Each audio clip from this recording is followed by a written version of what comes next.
তো বিধায়ক থাকলে তার হাজব্যান্ড অফিসার থাকতে পারবেন? এটা কোনো খাতায় লেখা আছে? সেন্ট্রাল গভর্নমেন্টের কটা অফিসারকে সরিয়েছে?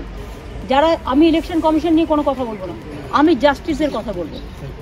ইডি, সিবিআই, ইনকাম ট্যাক্স যে অ্যাট্রোসিটিস করছে, এবং বিজেপির মন্ত্রীরা, রাষ্ট্র হোম মিনিস্টার, তার বিরুদ্ধে কত কেস?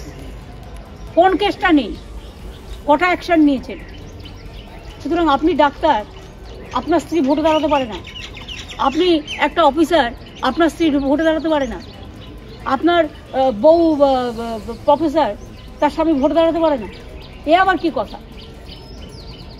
আর ও আইপিএস এর চাকরি পেয়েছে তো ওর বিয়ে করার অনেক আগে। এ আবার কি কথা? বিজেপি যা বলবে তাই শুনতে হবে? বিজেপির দালালির চোটে না, মানে রিয়েলি একটা ঝুমলা গভর্নমেন্ট। আগেও সরিয়েছে বিধানসভা নির্বাচনে, আবার লোকসভা নির্বাচনে সরালো। যতবার সরাবে আমরা ততবার জিতবো, আমরা ততবার জিতবো, আমরা ততবার জিতবো।